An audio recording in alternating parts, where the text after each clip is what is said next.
Hello my friends, welcome to a new video. Today one I have anticipated for a year already, the Thrustmaster T818. The hexagonal design of the wheelbase is in line with what we saw from the earlier released T248. I specifically like the grille in the front, which is flanked by those beautiful LED strips. The base also features some customization options, with the side plates being exchangeable.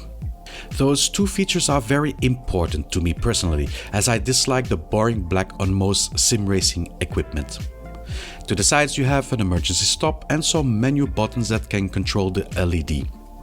The surface is also covered with cooling fins at the sides to dissipate the warmth produced from the motor.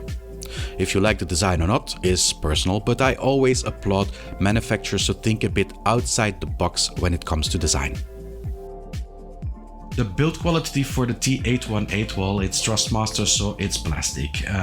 General plastic, you have the two side panels which are aluminium, but that's about it. So I would think in a price category of this magnitude that you would at least have some more metal on the base. It just looks more premium than plastic does. It's okay for me. I mean I didn't the plastic didn't bother me before. It doesn't bother me now, as long as it keeps the base cool, as it is if it is functional, it's okay for me. But well, the thing is, if you pay a premium price, then you would expect also to have a bit more of a premium case for your wheelbase. Another thing would be the mounting of this wheelbase. With the base of the wheelbase being very narrow, it is hard to mount it to any existing rigs. Of course, for a small fee, Thrustmaster is happy to provide you with a plastic adapter to mount it correctly. When it comes to the quick release system, I am pleased with it. Sure, it is again plastic, but the steering wheel can be quickly swapped and seems to be locked in quite sturdy. It is certainly an upgrade from the screw system they have used in previous wheelbases. The base also handles warmth quite well. I have not seen any structural issues pop up on the Facebook pages about it. The software for Thrustmaster or for the T818 is very limited. There are only a handful of settings that you can change: the rotation of the wheel, the strength, the general strength of the force feedback, and then they have like 4 options: comfort, sport, performance, and bunkers that you can use, and the setting for the light. So like you can choose a color of light, and that's about it that you have in the software, which is very poor if you look at the competition. I mean, they should really do something about this. When it comes to the driving sensation in ACC, I use the recommended settings, so 100% gain on the control panel and 50% in-game on the sport preset, and I had a fantastic time with it. It delivers a strong and sharp force feedback, and the different details in the road can be felt with ease. From a racer perspective, I think this base is perfectly suited to handle every car you throw at it.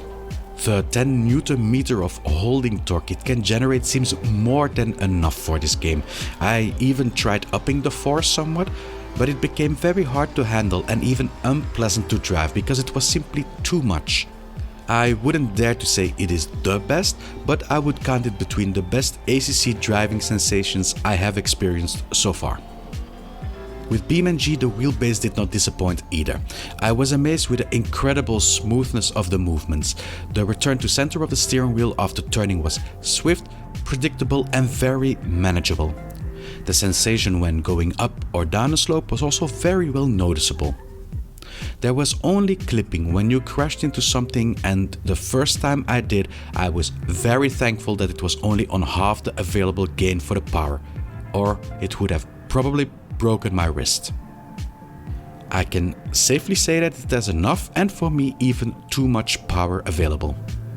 As far as simulation of real driving goes, I think the wheelbase performs admirably.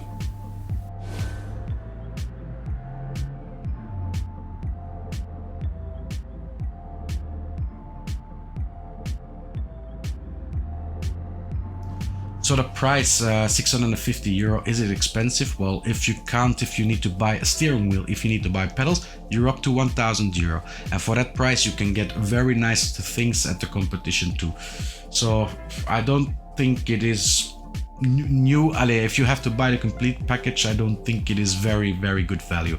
However, since most people there are people that drive with the T300 and they already have a steering wheel, nice steering wheel, leather, whatever that you're fancy, and some good pedals, then of course the price €650, it is okay still, but I wouldn't call it a bargain either.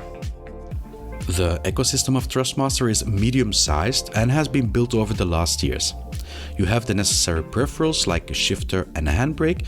They do also offer some nice steering wheels too, like the SF1000 and the 599XX wheel, but it still lacks a bit of variation. I have been waiting a few years already for just a plain leather 30cm steering wheel. They don't bring out a lot, or they haven't brought out a lot new peripherals to use with the T818, so that's a bit of a shame. Yeah. Compatibility, well, PC only, and there has not been any word yet that it will come to console either, so yeah, that's a big downside for this Thrustmaster base, that it is only PC compatible.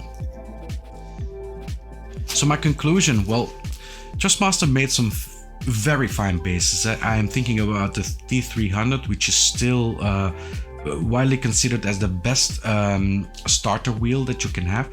You have the TGT, which has the TDFB on it, and which is for me this is probably my favorite wheelbase of them all. And then you have this. It's not bad, huh? I mean, I like the LED lights on it. If you want to conquer my heart, just bring LED lights and you'll have it.